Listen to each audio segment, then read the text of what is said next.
I remember one of my favorite milestones as being a mom was the first day they all went to school at the same time. I see some nods out there. It was a very emotional day for me. The school bus came and older child on the bus and I kissed him on the head. I got my middle girl on the bus and I kissed her on the head. I got little Seabiscuit in his backpack and I put him on the bus and I kissed him on the head, and then I got up onto the school bus with a little tear in my eye and tongue kissed the bus driver right in the mouth. I said, "Oh my God, I love you. Thank you so much for taking these little bastards away for just a couple of hours. Just a couple of hours so I can drink in peace. I love you." Oh my God, and she was so surprised. She was surprised. The school bus kind of swerved away as they went down the road. It did. And because that was my first day alone in quite a while, I walked up the driveway thinking of all the things I was going to do for myself that day.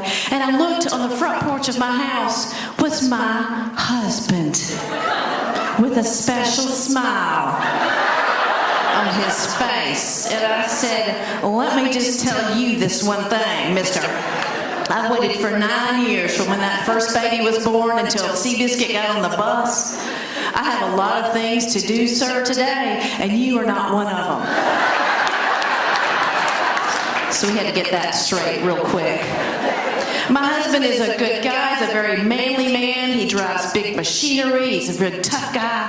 But sometimes when he comes to bed, y'all, he's like a 4-year-old at Toys R Us. "Please, can I have it? Can I have that? Can I have, please, please, please, can I have that?" And I'm like, "All right, just this one time. But you better be very good, and I'm going to take all your birthday money." Let's get it straight. My husband turns 50 this year, which I think is awesome. He's just 2 years older than I am. So I started teasing him a little bit about this. And he likes to remind me that he's the exact same age as Ken of Ken and Barbie.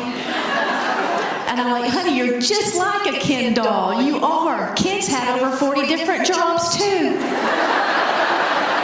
He can't get dressed by himself either. And both of your underwear are permanently molded to your body. You're just like him." And just like, when Ken met Barbie, he had soft felt hair. And now Ken's got plastic painted on hair because the felt hair fell out when he got wet. You're just like a Ken doll, honey. You're just like him. And then you've got me because I'm just like Barbie. Good for you. I'm not jealous of Barbie, I gotta say. I don't want anything Barbie's got. I don't want any boobs. I tell you what I would like. I would like my old boobs back before my children sucked them off my body. That's what I would like. I used to have awesome boobs. They were great. And now they're like those little pillows that everybody lays their head on the couch. The cute ones to watch TV. Everybody's got them. But when you sit back up, they don't poof back out at all. Come on. Sometimes when you lay on the couch, they get caught underneath your armpit. What is that? Here. They go behind you. What is that? I put more deodorant under here than in here now. Come on. And my husband, he's trying to get to second base, y'all. He's all up here. He's up here. I'm like, "Honey, come on. Second base has moved." It used to live in Maine. Now it's going on down to Alabama. Get it right. Down here. And I try. I go to the gym. I try to keep up. And I tell you what, I go to the gym, but I refuse to update my music technology. All the people at the gym have these little iPods, these little square things that you pin on like jewelry. I have my giant cassette tape Walkman and a fanny pack, and I go in there. And this little girl on the treadmill next to me said, "Excuse me, is that a cassette tape?" And I was turning it around at the time. She said, "Does that say mixtape 1989 on it?" I said, "Honey, yes it does. And in 1989, my ass looked like yours. But now my ass looks like this. It's like that man's face in that mountain in New Hampshire. It's just falling right down. So I suggest you walk faster, Missy." did my first triathlon last year. That was interesting. I had a really good time. I tried real hard. For a triathlon, they write your number on your arm in magic marker. And on the back of your leg, they write your age to give the paramedics like a head start, I think.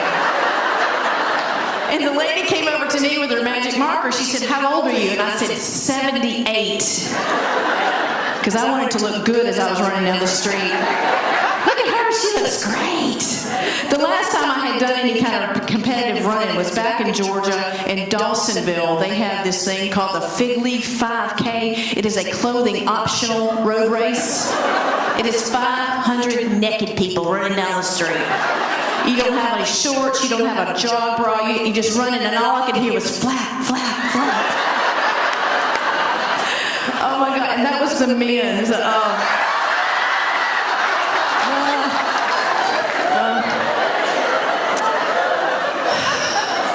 So as a parent, I have found that to mother my children, I need to use as few words as possible, and this is what I need: 3 words throughout my entire day. It's all I need for my children. Eat your breakfast, drink your juice, don't be wasteful, people are starving, brush your teeth, comb your hair, find some shoes, put on underwear, we are late, just get in, I don't care, don't hit her, don't kick him, don't do that, yes you did, I saw you. 3 words is all I need. And my husband and I have to tell you, I've been married for 15 years, and I only need 3 words every night to tell him how much I love him. Get off me.